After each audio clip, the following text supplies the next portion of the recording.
বিপ্লবী এবং সৈনিকদের খুনি বলা যায় না, কারণ তাদের কর্মকাণ্ড এবং উদ্দেশ্য সাধারণ অপরাধীর সাথে তুলনা করা যায় না। আদালত যখন প্রাণ নেয় সেটাকে খুন বলা যায়? একজন সৈনিক যখন দেশের শত্রুকে হত্যা করে সেটাকে অপরাধমূলক কাজ? একজন নারী যখন তার ধর্ষককে হত্যা করে ফেলে ধর্ষণের সময় সেটাকে অপরাধ না? সেটা না। কেন না? এর কয়েকটা কারণ আছে, বুঝে দেখি। 1 নম্বর কারণ নৈতিক পার্থক্য, মোরাল জাস্টিফিকেশন। বিপ্লবীরা সাধারণত বিদ্যমান শাসন ব্যবস্থার অন্যায় বা নিপীড়নের বিরুদ্ধে সংগ্রাম করে। তাদের কর্মকাণ্ড একটা বৃহত্তর সামাজিক এবং রাজনৈতিক পরিবর্তনের উদ্দেশ্যে পরিচালিত হয়, বৃহত্তর স্বার্থে। নৈতিক দৃষ্টিকোণ থেকে এটা ন্যায় যুদ্ধ, জাস্ট ওয়ার, এই ধারণার সাথে সম্পর্কিত। সৈনিকেরাও একটা প্রতিষ্ঠিত রাষ্ট্র বা আদর্শ রক্ষার জন্য কর্তব্য পালন করেন। কেউ যদি বলতে চায় আমরা খাবার জন্য অপেক্ষায় রয়েছি, তারা বোকার স্বর্গে বাস করছে। আপনারা কোনোদিন রাষ্ট্র ক্ষমতায় যেতে পারেন নাই, রাষ্ট্র ক্ষমতায় যেতে পারবেনও না। আজকে বিএনপিকে কটাক্ষ করে, বিএনপিকে উদ্দেশ্য করে যারা বিভিন্ন ধরনের কথা বলতে চায়, আমি একটা কথা আপনাদেরকে স্মরণ করে দিতে চাই। দেখবেন যারা মদের দোকানে মদ বিক্রি করে তারা কিন্তু মদ পান করে না, তারা মানুষকে মদ খাইয়ে মাতাল করে। ঠিক না? ঠিক বলছি কথাটা? আর ধর্ম ব্যবসায়ীরা কিন্তু ধর্মভীরু নয়, ধার্মিক নয়। ধার্মিক তারাই যারা ধর্মভীরু। একটা রাজনৈতিক দল সম্পর্কে আমরা ভালোভাবেই জানি।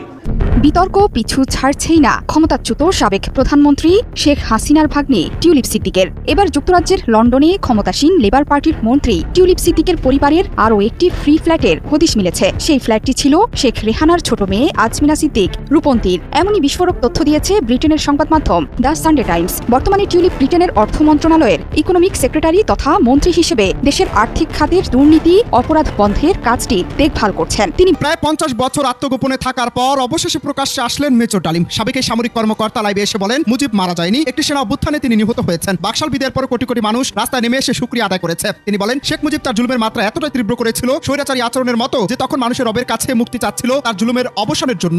মাত্র একটি ডালিমই ধ্বংস হয়ে গিয়েছে, চূর্ণ বিচূর্ণ হয়ে গিয়েছে জাতির আহ্বা। এই জাতির আহ্বারা বাংলাদেশের জনগণের কাছে মিথ্যা বানোয়াট ইতিহাস বিক্রি করে, স্বাধীনতার নাম বিক্রি করে জনগণের মধ্যে বিভাজনের রাজনীতি তৈরি করে দিয়েছিল, যা কন্টিনিউ করেছিল তার কন্যা অবৈধ ফ্যাসিস্ট শেখ হাসিনা। শেষ পর্যন্ত বিএনপি নেতা ইশরাকও জামাত শিবিরের বিরুদ্ধে বললেন, ডক্টর মিজানুর রহমান আজহারের বিরুদ্ধে বললেন। ডক্টর মিজানুর রহমান আজহারি যে চির সত্য কথা, একদল খাইছে আর একদল খাওয়ার জন্য রেডি, যদিও বিএনপির নাম বলেননি, এটার প্রতিক্রিয়া দেখিয়েছেন ইঞ্জিনিয়ার ইশরাক। ডক্টর মিজানুর রহমান আজহারের একটা বক্তব্য, শুধুমাত্র একটা বক্তব্য বিএনপি পাড়ায় বিএনপির লোকদের ঘুম হারাম করে দিয়েছে। প্রিয় দর্শক, ডক্টর মিজানুর রহমান আজহারি বলেছে একদল খেয়ে গিয়েছে আর একদল খাওয়ার জন্য রেডি হয়ে আছে। এই একটা কথা বলেছে, কোনো দলের নাম উল্লেখ করেনি। প্রিয় দর্শক, দল তো অনেক কয়টা আছে বাংলাদেশের রাজনৈতিক দল, কিন্তু এই কথাটা বিএনপি নিজেদের চরিত্রের সাথে মাখিয়ে নিয়েছে, মিলিয়ে নিয়েছে। আর এরপরে কিন্তু ডক্টর মিজানুর রহমান আজহারিকে উদ্দেশ্য করে একের পর এক বড় বড় টপ লেভেলের বিএনপির নেতারা ডক্টর মিজানুর রহমান আজহারিকে বয়কট করছে। এবং একসময় আপনাদের হয়তো মনে আছে, ডক্টর মিজানুর রহমান আজহারি আওয়ামী লীগকে সরাসরি নাম না বলে এই রকমভাবে একটা কথা বলেছিল, যার কারণে কিন্তু দেশ থেকে মিজানুর রহমান আজহারিকে তাড়াতে সক্ষম হয়েছিল আওয়ামী লীগ। অবশেষে ডক্টর মিজানুর রহমান আজহারির আবারও কি কপাল পুড়তে চলেছে?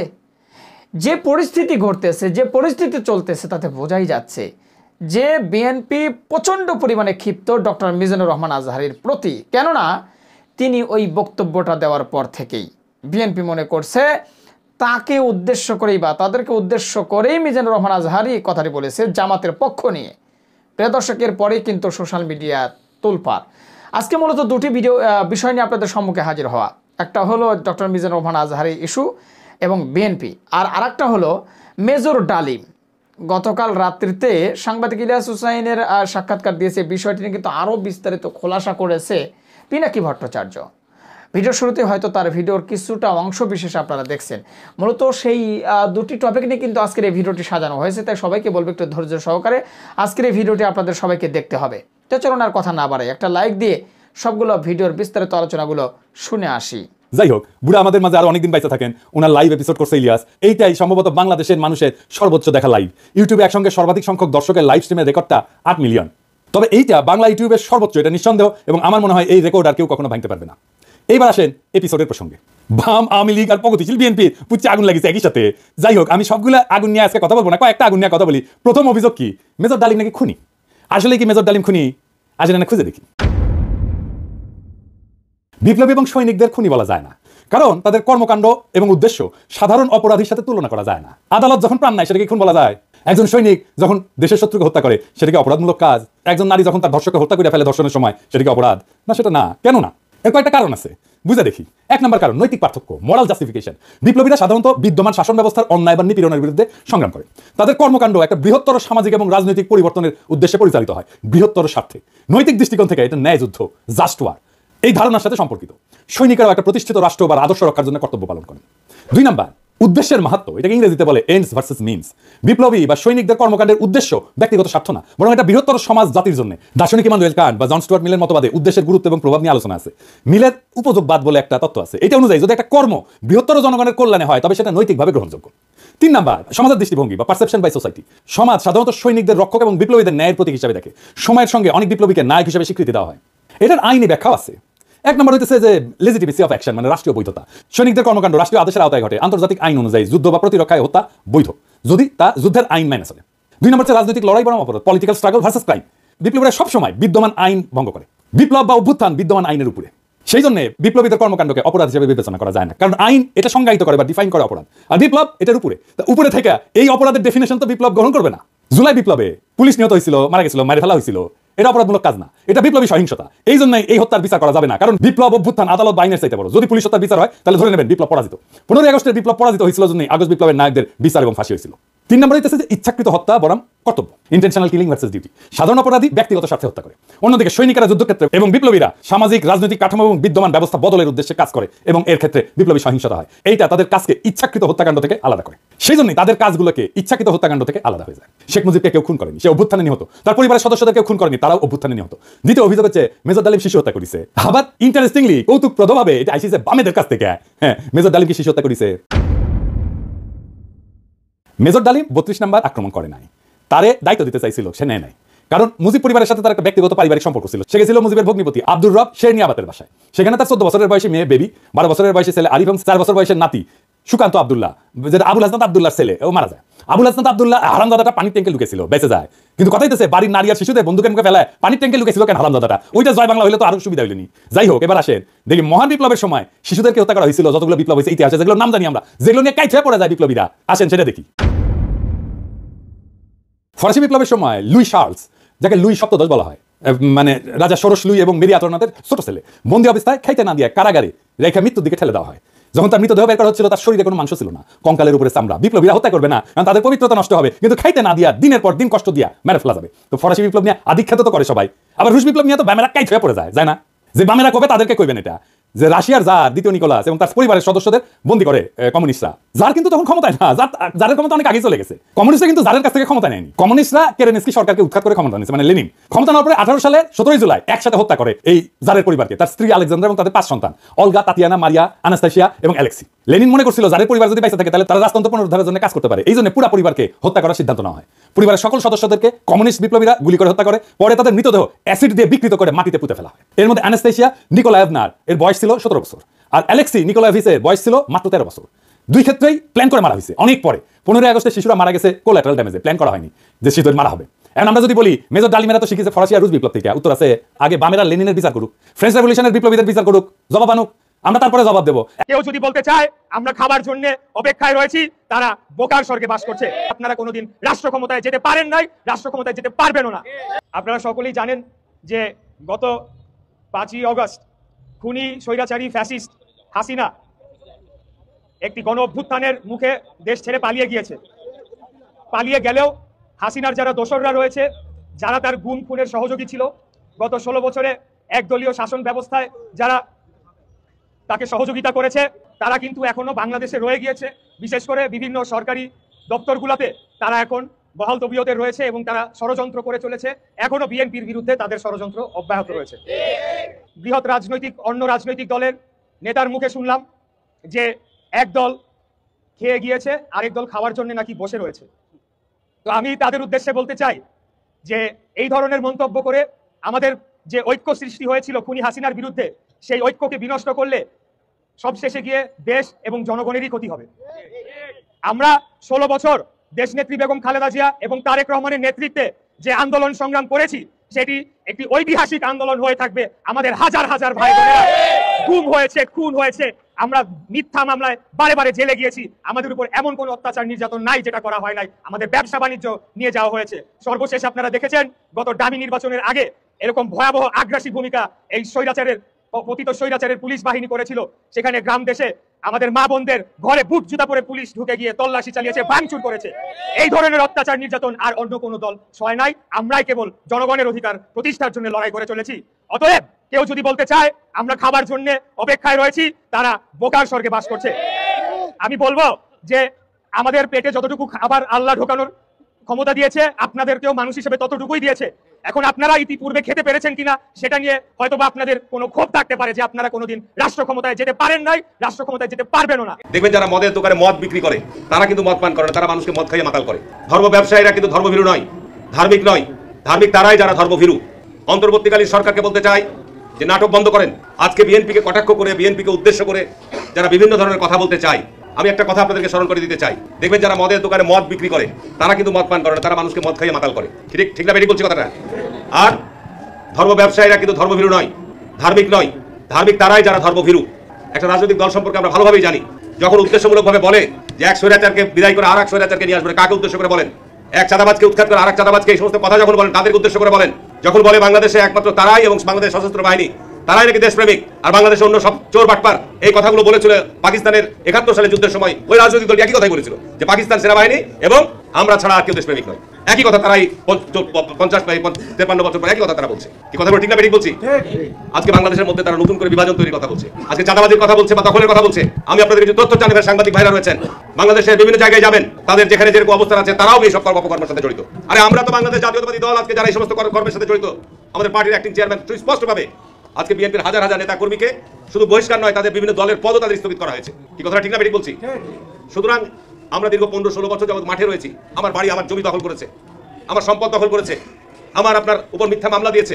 এরপরও বলবো জাতীয়তাবাদী দল অত্যন্ত ধৈর্য এবং সহনশীলতার সাথে এই পরিস্থিতির মোকাবেলা আমরা করেছি। এটা ধন্যবাদ দিতে হবে জাতীয়তাবাদী দলের তৃণমূল পর্যায়ে সকল নেতাকর্মীকে। এত বড় একটা বিপর্যয়ের পর যেভাবে আমরা এই জনবিস্ফোরণকে আমরা নিয়ন্ত্রণ করেছি, চারটিখানি কথা নয়। সুতরাং আজকে যারা এই বিভিন্ন রকমভাবে বিএনপিকে কটাক্ষ করে প্রতিপক্ষ বানিয়ে কথা বলতে চায়, তাদের উদ্দেশ্যে শুধু এটুকু বলতে চাই যে আমি তাদের নাম ধরে আমি কথা বলতে চাই না। তাদের অবস্থান জুলাইয়ের আগে কোথায় ছিল? জুলাইয়ের আগে তারা একটা মামলার কোনো শিকার হয়েছে। আজকে নতুন রাজনৈতিক প্ল্যাটফর্ম তৈরি করছে, কোনো অসুবিধা, আমরা স্বাগত জানাচ্ছি। নতুন রাজনৈতিক বা বন্দোবস্তের কথা বলছে, কোনো অসুবিধা নাই। তাদের পিছনে জনমত আছে কিনা, তাদের পিছনে ছাত্র সমাজের সমর্থন আছে কিনা, এই বিষয়টি অত্যন্ত চিন্তার বিষয় রয়েছে। আজকে দেশের এই যে ষড়যন্ত্র চক্রান্ত হচ্ছে, এই জন্য আমাদের জাতীয়তাবাদী শক্তিকে আমি বলবো আরো ঐক্যবদ্ধভাবে এই ষড়যন্ত্র চক্রান্তের মোকাবেলার জন্য আমাদের প্রস্তুত থাকতে হবে। অন্তর্বর্তীকালীন সরকারকে বলতে চাই যে নাটক বন্ধ করেন। 5 মাস পার হয়ে গেল দেশের, আমরা বারবার বলছি যে একটা নির্বাচন বা সুষ্ঠু শান্তিপূর্ণ নির্বাচনের আয়োজন করেন। নির্বাচনের মধ্য দিয়ে যতক্ষণ পর্যন্ত নির্বাচিত সরকার না আসবে, আজকে দ্রব্যমূল্যের সংকট বলেন, যানজটের সংকট বলেন, এই যে আজকে প্রেস ক্লাবের সামনেই সিএনজিওয়ালারা ধর্মঘট আপনার রাস্তা অবরোধ করছে, আপনার আজকে অটো রিক্সা করে ঢাকা শহর ভরে গেছে, সারা জায়গায় এই ব্যাপারে আপনার রাজনৈতিক সিদ্ধান্ত নিয়ে কাজগুলো আপনার সমাধান করতে হবে। এরা পারবে না। কিন্তু আজকে যারা সংস্কারের কথা বলছেন, সংস্কার, মানুষ এত সংস্কার বুঝে না। মানুষ চায় শান্তি, নিরাপত্তা, মানুষ চায় পেটে আপনার ক্ষুধার নিবারণের জন্য অন্ন, মানুষ চায় তার কর্মসংস্থান। আর মানুষ যেটি চায়, গত 15 বছর এই যে ফ্যাসিবাদ যারা কায়েম করেছিল, পুলিশের প্রায় 1000 লোক পুলিশ পালিয়ে গেছে। তারা যেহেতু সরাসরি বেআইনি কাজের সাথে জড়িত ছিল, পুলিশ যেহেতু দেশের মানুষকে হত্যা করেছে, মিথ্যা মামলা দিয়েছে, তারা পালিয়ে গেছে। কিন্তু অন্যান্য সেক্টরের লোকরা কি পালিয়েছে? প্রশাসন, বিচার বিভাগের কিছু লোক, প্রধান বিচারপতি সহ কিছু লোক পালিয়েছিল, কিন্তু তারা এখনো বিদ্যমান রয়েছে, বিভিন্ন অফিস আদালতে এখনো বিদ্যমান রয়েছে। এই অন্তর্বর্তীকালীন সরকার কি সংস্কার করবেন? যা জাতির সামনে সুস্পষ্ট রূপে রেখা দেন। একটা অবাধ, সুষ্ঠু, নিরপেক্ষ নির্বাচনের জন্য যেটুকু অগ্রাধিকার, সেটুকু আপনি ক্লিয়ার করেন। নির্বাচনে যদি আপনার মাইন্ড সেট ঠিক থাকে, যারা রাষ্ট্রীয় ক্ষমতা থাকবেন, এই পুলিশ প্রশাসন দিয়ে নির্বাচন আবার সুষ্ঠু করা সম্ভব। আর যদি আপনাদের মধ্যে কোনো অসৎ উদ্দেশ্য থাকে, তাহলে নির্বাচন সুষ্ঠু শান্তিপূর্ণ করা সম্ভব নয়। আমরা জাতীয়তাবাদী দলের পক্ষ থেকে ইয়ুথ ফোরামের পাশে আমরা আছি। আমরা শুধু এটুকু বলতে চাই, বাংলাদেশ জাতীয়তাবাদী দল, এদেশে জাতীয়তাবাদী শক্তি যে কোনো ষড়যন্ত্র রুখার জন্য প্রস্তুত আছে। শেষ পর্যন্ত বিএনপি নেতা ইশরাকও জামাত শিবিরের বিরুদ্ধে বললেন, ডক্টর মিজানুর রহমান আজহারের বিরুদ্ধে বললেন। ডক্টর মিজানুর রহমান আজহারের যে চিরসত্য কথা, একদল খাইছে আর একদল খাওয়ার জন্য রেডি, যদিও বিএনপির নাম বলেননি, এটার প্রতিক্রিয়া দেখিয়েছেন ইঞ্জিনিয়ার ইশরাক। এটা খুবই অবাক করা এবং it's a great paradigm shift of BNP politics. যে ইঞ্জিনিয়ার ইশরাকদের তিনি কি বলেছেন, কেন বলেছেন, রহস্য কি, তাৎপর্য কি, এগুলোতে আসছি। তার আগে বলে নিই, ইঞ্জিনিয়ার ইশরাক কে, হুম্মাম কাদের চৌধুরী কে। এটা বুঝতে হবে যে বিএনপির জিয়াউর রহমান খালেদা জিয়ার আদর্শ ধারণ করেন, ডানপন্থী মুসলিম জাতীয়তাবাদী বিশ্বাস করেন, এমন হাতে গোনা কয়েকজন নেতার মধ্যে অন্যতম ইঞ্জিনিয়ার ইশরাক, হুম্মাম কাদের চৌধুরী এরা। এই জন্যে বিএনপির ভারতপন্থীদের মাধ্যমে মির্জা ফখরুল, আমির খসরুদের মাধ্যমে ইঞ্জিনিয়ার ইশরাক হুম্মাম কাদের চৌধুরী এরা প্রচন্ড কোণঠাসা ছিলেন এতদিন। এবং আপনি যদি ইঞ্জিনিয়ার ইশরাকদের আগের বক্তব্যগুলো দেখেন, জামাত শিবির ট্যাগ দেওয়া হয়েছে, শিবির ট্যাগ দেওয়া হয়েছে ইঞ্জিনিয়ার ইশরাককে। তিনি বলেছেন গর্বের সাথে, আমি আলহামদুলিল্লাহ বলি, ইনশাল্লাহ বলি, এই কারণে আমি শিবির যদি হইতে আমি শিবির। আল্লামা সাঈদীর পক্ষে বলেছেন, আল্লামা সাঈদী পরিবারের সাথে সুসম্পর্ক রাখতেন, জামাত শিবিরের বিরুদ্ধে কিছু বললে প্রপাগান্ডা চালালে তিনি প্রয়োজনে জবাব দিতেন। এর মানে ইঞ্জিনিয়ার ইশরাক জিয়াউর রহমানের ফিলোসফি ধারণ করতেন। জিয়াউর রহমান যাদেরকে শত্রু মিত্র হিসেবে আইডেন্টিফাই করে গিয়েছিল, ইঞ্জিনিয়ার ইশরাক সেই ধাঁচে সেই সাঁচে কথা বলতেন। এতদিন আমরা সেভাবেই চিনে আসছি। কিন্তু সেই ইশরাকও এখন মিজানুর রহমান আজহারের বিরুদ্ধে বক্তব্য দেবেন কিংবা আজহারের বক্তব্যের প্রতিক্রিয়া দেখাবেন, এটা একটু আশ্চর্য লাগে। জামাত শিবিরকে কি বলেছেন, সময় টিভি এভাবে শিরোনাম করেছে, ক্ষমতায় যেতে পারেনি, পারবেনও না জামাতকে ইশরাক। এই কথাটা কেন বলেছেন? এই যে আজহারি সাহেব বলেছেন যে একদল খাইছে আর একদল খাওয়ার জন্য রেডি, তিনি বলছেন আমরা খাওয়ার জন্য রেডি না, আমরা খাই না। অথচ এই ইশরাক কয়েকদিন আগে বলেছেন, ফেসবুক একটা তার পোস্টে কমেন্টে রিপ্লাই দিয়ে লিখেছিলেন যে এই যে বিএনপির লোকজনের চাঁদাবাজি করছে, সন্ত্রাসী করছে, তিনি বিব্রত। এর মানে বিএনপি খাওয়া খাওয়ি শুরু করেছে, চাঁদাবাজি করেছে, এই জন্য তিনি বিব্রত, তিনিও বলেছেন। এখন সেই ইশরাক আজহারের একটা চিরসত্য কথার বিরোধিতা করছে। ইশরাক জানেন যে আজহারের বিরোধিতা করলে এতে তার অবস্থান নিচে নামবে, এতে তার কোনো জনগণের কাছে গ্রহণযোগ্যতা পাবে না, তার ভক্ত সমর্থ কমবে, তার ভোট কমবে। তারপরও তিনি কেন আজহারের এই সঠিক বক্তব্যের জবাব দিতে গেলেন, নিজের গায়ে টেনে আনলেন। এবং একই সাথে সেম কোয়ালিটি অনেকটা নেতা, খালেদা জিয়া, জিয়াউর রহমান পন্থী, নট ভারতপন্থী আমিনুল হক সাবেক ফুটবলার, তিনি কিন্তু আজহারিকে একেবারে কটূক্তি করেছেন যে টাকার বিনিময়ে ওয়াজ করেন, টাকার বিনিময়ে একটা দলের পক্ষে বলেন, আরেক দলের বিরুদ্ধে বলেন। আমরা তার জবাব দিয়েছি। তো এই ইশরাক, রিজভী কিংবা আমিনুল হক, এদের মতো নেতারা, এখন শামসুজ্জামান দুদুর মতো নেতারা আজহারের বিরুদ্ধে বা ইসলামের বিরুদ্ধে কিছু বলতে পারে, কিন্তু ইশরাকটা কিন্তু বলতে পারেন না, কিন্তু বলার কথা নয়। এর কারণটা কি? কারণে যাওয়ার আগে একটু জবাবটা দিয়ে নিই যে বিএনপি খাওয়ার জন্য রেডি, অলরেডি খাওয়া শুরু করেছে, এটা ইশরাক নিজেও দেখেন, তিনি স্বীকার করেছেন। এখন তিনি ভিন্ন উদ্দেশ্যে একটু আজহারের বিরুদ্ধে বলে জাতে ওঠার চেষ্টা করছেন। এবং তিনি যেটা বলেছেন যে জামাত ক্ষমতা আসতে পারেনি এবং পারবেন না, আমি এর সাথে দ্বিমত পোষণ করি। জামাত ক্ষমতা আসতে পারেনি, কিন্তু জামাতের কারণে বিএনপি দুইবার সরকার গঠন করতে পেরেছে। জামাতের সমর্থন ছাড়া কিচ্ছুতেই পারত না। 1991 সালে জামাত আওয়ামী লীগকে সমর্থন দিলে আওয়ামী লীগ সরকার গঠন করতো, কিন্তু না, জামাত বিএনপিকে সমর্থন দিয়েছে, বিএনপি সরকার গঠন করেছে। জামাতের সমর্থন ছাড়া, জামাতের যে কটা সিট ছিল সেটা ছাড়া কি বিএনপির পক্ষে 91 সালে সরকার গঠন করা সম্ভব ছিল? নেবার। অতএব জামাতের সমর্থনে বিএনপি অতীতে ক্ষমতায় এসেছে। 2001 সালে বিএনপি ক্ষমতা এসেছিল জামাত ইসলামের ক্ষমতায় সমর্থনে, জামাত ইসলামের সাথে জোট করে, নইলে সম্ভব ছিল না। অতএব জামাত ক্ষমতা আসতে পারেনি, কিন্তু জামাত বিএনপি দুইবার ক্ষমতা এনেছে। ইশরাক সাহেব, এটা আপনার মনে রাখা উচিত। এরপর আসেন ক্ষমতা আসতে পারবে কিনা। দেখেন দেশে যে পরিস্থিতি তৈরি হয়েছে, জামাত শিবিরের পক্ষে যে গণজোয়ার, আওয়ামী লীগ, বিএনপি যেরকম প্রো আওয়ামী লীগ হয়ে গিয়েছে, মুজিববাদী হয়ে গিয়েছে, ভারতপন্থী হয়ে গিয়েছে, যেভাবে টেম্পোস্টান পার্টি হয়েছে, তাতে বিএনপির ভোট এখন নেই, বিএনপির জনপ্রিয়তা তলানিতে। এই জন্য জামাত শিবির ক্ষমতায় আসার রাস্তা তৈরি হচ্ছে। ক্ষমতা আসা সম্ভব, হ্যাঁ, জামাত যদি কিছুটা কৌশলে, জামাত যদি বড় কোনো ভুল না করে, তাহলে জামাত এবার ক্ষমতা আসতে পারবে। এটা হচ্ছে ইশরাকের জবাব। এরপর তিনি বলেছেন যে অতীতে খাওয়ার সুযোগ পায়নি, এ কারণে মনে হয় একটু আক্ষেপ। দেখেন জামাত খাওয়ার সুযোগ পায়নি কে বলেছে? এই যে 5 আগস্টের পর আপনারা খাওয়া খাওয়ি শুরু করেছেন, 5 আগস্টের পর জামাতও তো চাইলে খাওয়া খাওয়ি শুরু করতে পারে। কে বলেছে পায়নি খাওয়া? এই যে 5 আগস্টের পর থেকেই তো খাওয়ার সুযোগ পেয়েছে, কিন্তু জামাত খায় না, জামাত খাওয়ার রাজনীতি করে না, জামাত অন্যকে দেওয়ার রাজনীতি করে। আর বিএনপি খাওয়ার জন্য পাগল হয়ে আছে। এবার আসি ইশরাকের সমস্যাটা কি, তিনি কেন আজহারি, জামাত শিবির বা এদের বিরুদ্ধে এভাবে বলবেন, কটাক্ষ করে বলবেন? ইশরাক বিএনপি পন্থীদের মাধ্যমে, বিএনপি ভারতপন্থীদের মাধ্যমে প্রচন্ড চাপে আছেন।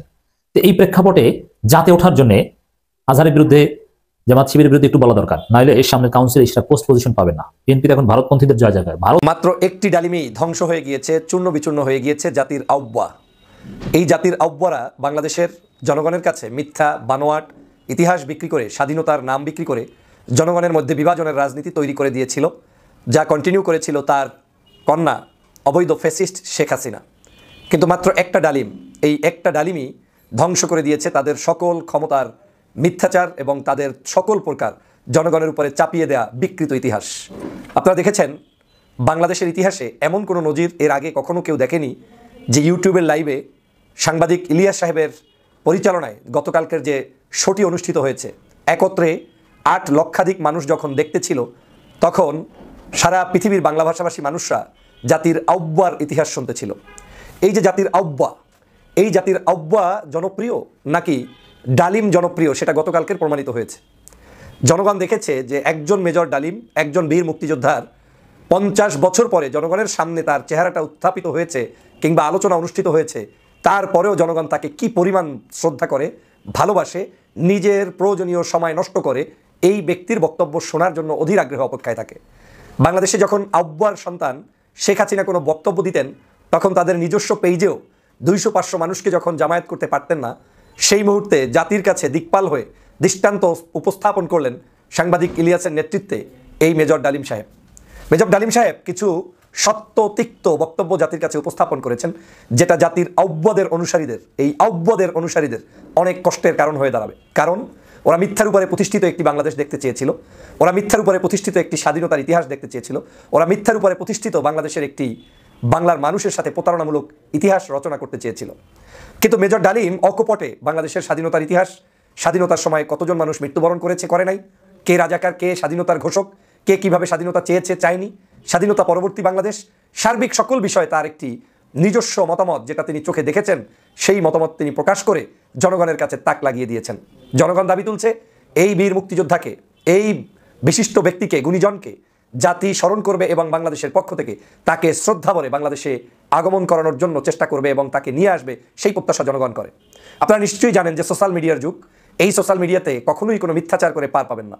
আপনি গতকালকে যে বক্তব্য দিবেন, আজকে সেই বক্তব্যের উইথ এভিডেন্স যদি আপনার প্রমাণ না থাকে, তাহলে আজ নতুন করে আপনাকে জাতির কাছে প্রশ্নবিদ্ধ হতে হবে।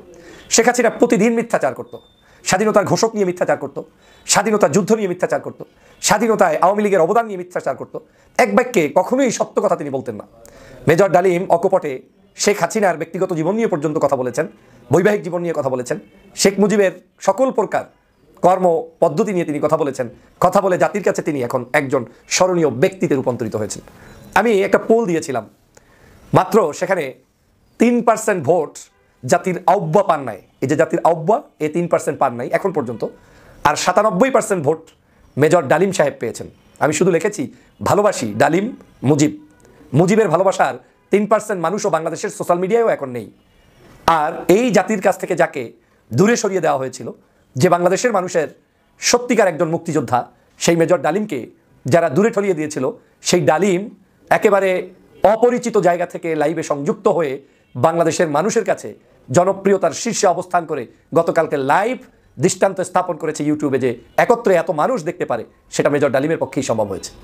অতএব বাংলার জনগণের হৃদয় থেকে যে কাউকে চাইলেই মুছে দেওয়া যায় না, যে কাউকে চাইলেই আপনি হৃদয়ে স্থান করে দিতে পারবেন না। চাইতে হলে সত্য, জনগণের হৃদয়ের যে আবেগ, সেটার প্রতি আপনাকে শ্রদ্ধা এবং সম্মান জানিয়েই এগিয়ে যেতে হবে। এই মেজর ডালিমরাই বাংলাদেশকে রক্ষা করেছিল, বাংলাদেশের মানুষকে রক্ষা করেছিল এবং বাংলাদেশের রাজনীতিকে রক্ষা করে বাংলাদেশি জাতীয়তাবাদ, এদেশের ধর্মীয় মূল্যবোধ তথা এদেশের মানুষের গণতান্ত্রিক একটি পদ্ধতি সহজ করে দিয়েছিল এই ডালিমরা। কিন্তু ডালিমরা যুগে যুগে নিগৃহীত হয়েছে, কোনো সন্দেহ নেই। ডালিমরা বাংলাদেশের যথাযথ মর্যাদা পেয়েছে কিনা সে নিয়ে আমার যথেষ্ট প্রশ্ন রয়েছে। কিন্তু ডালিমদের উপর ভিত্তি করেই আজকের বাংলাদেশে আপনি, আমি, আমরা রাজনীতির সুযোগ পেয়েছি, সুযোগ নিয়েছি এবং এখনও সাধারণ মানুষ অন্তত শ্বাস প্রশ্বাস নিতে পারছে। না হয় 75-এর 15ই আগস্টের পূর্বে বাংলাদেশের মানুষের উপরে ছিল নির্বিচার অত্যাচার, জুলুম, নিষ্পেষণ, জনগণের অধিকার পর্যন্ত বিন্দুমাত্র ছিল না। দুর্ভিক্ষ, এই কঠিন পরিস্থিতিতে এই জাতির আহ্বাকে সেই সময় একটি বিশেষ যুদ্ধে বলতে পারেন, যেটা ছিল আওয়ামী অপশক্তির যুদ্ধ, দেশপ্রেমিক সেনাবাহিনী এবং দেশের মানুষ মিলে যে একটি সংগ্রাম করে সেই সময় ইতিহাস সৃষ্টি করেছেন, সেই জায়গায় মেজর ডালিম কিন্তু এখন স্মরণীয় হয়ে আছেন। যদিও আমি বাংলাদেশের যে কোনো নাগরিকের মৃত্যু কামনা করি না, অন্যায়ভাবে কারো জীবন শেষ হোক সেটা কামনা করি না, কিন্তু 5ই আগস্ট শেখ হাসিনাকে না দেখলে আপনি বুঝতেন না যে কোনটা ন্যায় কোনটা অন্যায়। শেখ হাসিনা বাংলার মানুষের উপরে যে জুলুম অত্যাচার করেছে, ওই দিন যদি গণভবনে তিনি উপস্থিত থাকতেন, তাহলে শেখ হাসিনার অবস্থা যেটা হতো 15ই আগস্ট ওই একই অবস্থাই হয়েছে। বাংলাদেশের মানুষ তার নিজের স্বাধীনতার জন্য এই কর্মকাণ্ডটি সগৌরবে মেনে নিয়েছে এবং তারা মিছিল করে মিষ্টি বিতরণ করেছে। 15ই আগস্টেও করেছে, 5ই আগস্টেও করেছে। এই আগস্ট এবং আগস্টের মিল রয়েছে এবং দুজনকেই জাতি ঘৃণাভরে প্রত্যাখ্যান করেছে। অতএব দেশপ্রেমিকদের কোনো ক্ষয় নেই, দেশপ্রেমিকদের কোনো মৃত্যু নেই, দেশপ্রেমিকদের কোনো বিদায় নেই। জাতির আহ্বা দাবিদারী যারা রয়েছেন তাদের বিদায় আছে এবং করুণ বিদায় আছে। প্রিয় দর্শক শ্রোতা, আশা করি সবগুলো ভিডিও আপনারা শুনেছেন এবং বিস্তারিত জেনেছেন। তো অবশ্যই এবার আপনাদের মূল্যবান মতামতটা জানিয়ে দিবেন। আর হ্যাঁ, সবাইকে বলবো যে ডক্টর মিজানুর রহমান আজহারী বিএনপিকে উদ্দেশ্য করে বলেছে নাকি অন্য কোনো দলকে উদ্দেশ্য করে বলেছে সেটা তো আমরা একটু আন্দাজ করতে পারি, কিন্তু নামটা কিন্তু বলেনি। কিন্তু সরাসরি এই কথাটা বলার কারণেই কিন্তু বিএনপির নেতাকর্মীরা প্রচণ্ড পরিমাণে ক্ষিপ্ত হয়ে উঠেছে এবং একের পর এক কিন্তু ডক্টর মিজানুর রহমান আজহারীকে থ্রেট দিয়ে কথা বলতেছে। তো ডক্টর মিজানুর রহমান আজহারী যে কথাটা বলেছে, আদৌ কি সে কাজটা ঠিক করেছে? আপনার কাছে কি মনে হয় একটু কমেন্ট বক্সে জানান তো। আর বিএনপির যেই কর্মকাণ্ড করছে, আজহারীর বিরুদ্ধে নানানভাবে কথা বলে যাচ্ছে, তারা কি কাজটা ঠিক করছে? এটা আপনারা কমেন্ট বক্সে জানান। হ্যাঁ, অবশ্যই কমেন্ট বক্সে জানিয়ে দেবেন। আর হ্যাঁ, পারলে ভিডিওটি শেয়ার করবেন। আর আমাদের এই channel Nasir Islamic media centre যদি আপনারা নতুন হয়ে থাকেন, প্রতিনিয়ত এই ধরনের সকল প্রকার নিত্য নতুন আপডেট নিউজ, গরম গরম খবরগুলো পেতে আমাদের এই চ্যানেলটি সাবস্ক্রাইব করে আমাদের সাথে থাকবেন। আর যারা ইতিমধ্যে সাবস্ক্রাইব করে দিয়েছেন সবাইকে অসংখ্য ধন্যবাদ জানিয়ে ভিডিওটি এখানে শেষ করছি। সে পর্যন্ত সবাই ভালো থাকবেন, সুস্থ থাকবেন। আল্লাহ হাফেজ।